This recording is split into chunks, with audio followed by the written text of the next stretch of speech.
अभिवादन स्वीकार कीजिए ब्रजेश मिश्रा का और आप देखना शुरू कर चुके हैं द डिबेट। बहनों भाइयों, उत्तर प्रदेश की राजनीति में दो शब्द इन दिनों बड़े प्रचलित हैं, बुलडोजर और भेड़िया। इन दोनों का आप सोच रहे होंगे क्या सामंजस्य है। दरअसल उत्तर प्रदेश के तराई इलाके में भेड़ियों का गजब आतंक है और अब तक 10 से ज़्यादा लोग मारे जा चुके हैं। एक दूसरे की तुलना भेड़िया से हो रही है और आज सुबह से, बल्कि यूं कह लें कल देर शाम से, आज 24 घंटे के भीतर मुख्यमंत्री योगी आदित्यनाथ और विपक्ष के उत्तर प्रदेश में सबसे बड़े नेता समाजवादी पार्टी के अध्यक्ष अखिलेश यादव के बीच बुलडोजर को लेकर आमने सामने की तकरार हो रही है।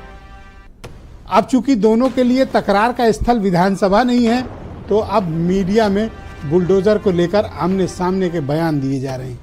बहनों भाइयों, बुलडोजर कल से चर्चा में है, जब से सुप्रीम कोर्ट ने परसों से इस मामले पर सार्वजनिक टिप्पणी की। अब ये दोनों नेता बुलडोजर को लेकर आगे बढ़ गए हैं।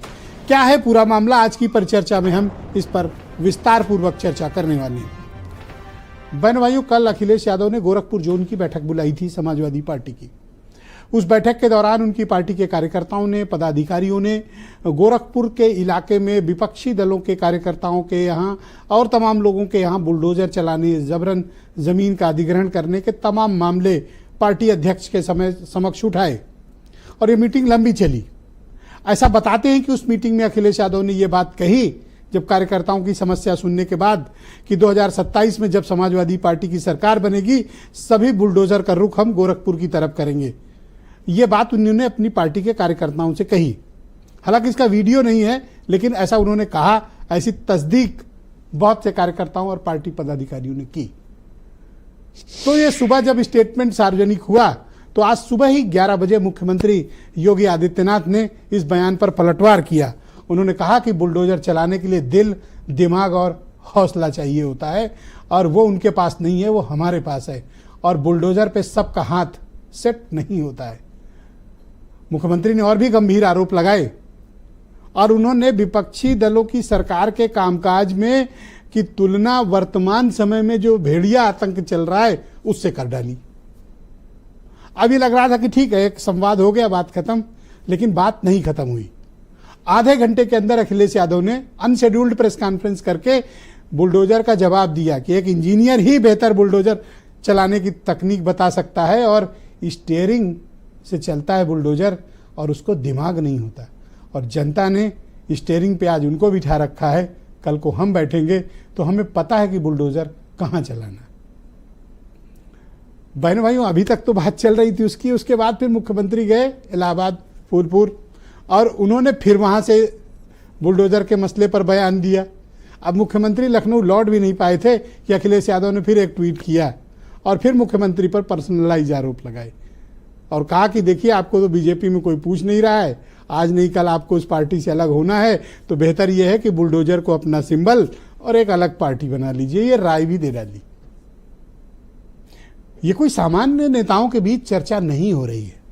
ये सब मैं क्यों बता रहा हूं?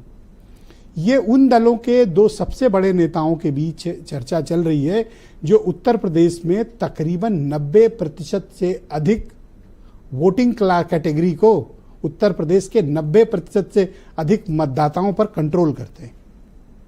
बहनों भाइयों, ये दोनों नेता उत्तर प्रदेश की राजनीति के अपरिहार्य बिंदु हैं इस वक्त। लिहाजा इनका कोई भी स्टेटमेंट पब्लिक एट लार्ज में बहुत बड़ा संदेश जाता है। दोनों की अपनी फैन फॉलोइंग है, दोनों के अपने समर्थक वर्ग हैं और दोनों का अपना कमिटेड वोट बैंक है। ऐसे में इनकी कही गई बात का असर पैन यूपी जाता है, बल्कि मैं तो कहूँगा हिंदी बेल्ट के बाकी राज्यों में भी जाता है। इसलिए आप देखते होंगे कि नेशनल मीडिया, नेशनल चैनल में दूसरे राज्यों की खबरें कम, उत्तर प्रदेश की खबरें हावी रहती हैं। तो आज सुबह से जब से ये शुरू हुआ, तब से हर जगह आपको सिर्फ बुलडोजर और भेड़िया दिख रहा है। अभी उत्तर प्रदेश में कोई चुनाव नहीं है। 4 अक्टूबर तक तो बिल्कुल नहीं, 8 अक्टूबर जब भी काउंटिंग होनी है अभी इन राज्यों की, हरियाणा, कश्मीर की। इसके बाद अब अगला चुनाव होने का जो ड्यू डेट है वो 29 नवंबर है, जो महाराष्ट्र की असेंबली का ड्यू टाइम है। यानी मोस्ट प्रोबेबली नवंबर मिड में या 3rd वीक नवंबर में चुनाव होंगे, तब यूपी के बाई इलेक्शंस होंगे। तब तक यूपी में कोई चुनाव नहीं है। तो फिर आपके मन में ये प्रश्न होना चाहिए कि ये जोर आजमाइश क्यों हो रही है। बहनों भाइयों, मुझे ऐसा प्रतीत होता है ये तैयारी है। जैसे आप अखाड़े में जाते हैं ना, तो पहले थोड़ा वार्म अप करते हैं, या कठिन एक्सरसाइज में जाते हैं, लंबी दौड़ के लिए जाते हैं, किसी युद्ध में जाना होता है तो आप वार्म अप होते हैं। तो ये जो चल रहा है ना, ये पॉलिटिकल वार्म अप है, ऐसा मुझे लगता है। हो सकता है गलत भी हो, लेकिन नेताओं के बयान बेमायने नहीं होते हैं, उसके कारण होते हैं। मिसाल के तौर पर मुख्यमंत्री योगी आदित्यनाथ, उन्होंने अपनी एक छवि गढ़ी है, बाबा बुलडोजर।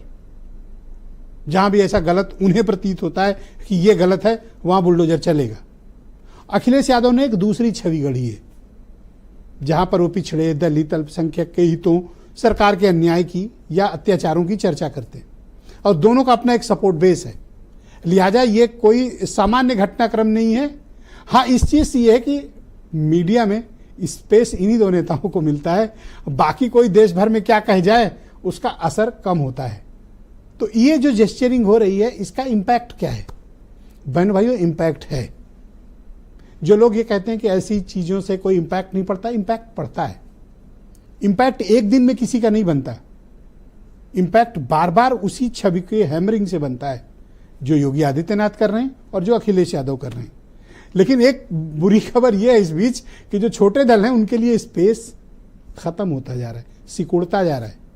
चाहे वो आरएलडी हो, चाहे एसबीएसपी हो, चाहे बीएसपी हो, या कांग्रेस पार्टी हो, या छोटे और दल हो, निषाद पार्टी हो, इनका पॉलिटिकल स्पेस यूपी में कम हो रहा है, सिकुड़ रहा है। ये इनको अभी अंदाजा नहीं है बहुतों को। लिहाजा जब फाइनल बैटल होगी तब आप देखिएगा कि मुकाबले में बीजेपी और समाजवादी पार्टी एक दूसरे के सामने कहां खड़े हैं, और इन सब का पॉलिटिकल शेयर छोटे दलों का कहां गायब हो गया, इन्हें अभी अंदाजा भी नहीं होगा। तो आज क्या हुआ है कुछ सुनिए, फिर आज की डिबेट आगे बढ़ाएंगे। बुलडोजर पे हर एक व्यक्ति के हाथ नहीं फिट हो सकते, इसके लिए दिल और दिमाग दोनों चाहिए। बुलडोजर जैसी क्षमता और दृढ़ प्रतिज्ञा जिसमें हो, वही बुलडोजर चला सकता है। दंगाइयों के सामने नाक रगड़ने वाले लोग बुलडोजर के सामने वैसे पस्त हो जाएं। आज जब उनके सपनों पर पानी फिर चुका है, तो अब टीपू भी चले सुल्तान बनने। न्यायालय का बुलडोजर चला, क्या बुलडोजर नहीं चल सकता? क्या मुख्यमंत्री आवास का नक्शा पास है? और कब पास हुआ था ये भी बता दें, कागज दिखा दें उसके। बुलडोजर संवैधानिक नहीं है, अनकॉन्स्टिट्यूशनल चीज है। बुलडोजर में दिमाग नहीं होता है, स्टीयरिंग से चलता है बुलडोजर। उत्तर प्रदेश की जनता कब किसका स्टीयरिंग बदल दे, या दिल्ली वाले कब किसका स्टीयरिंग बदल दें।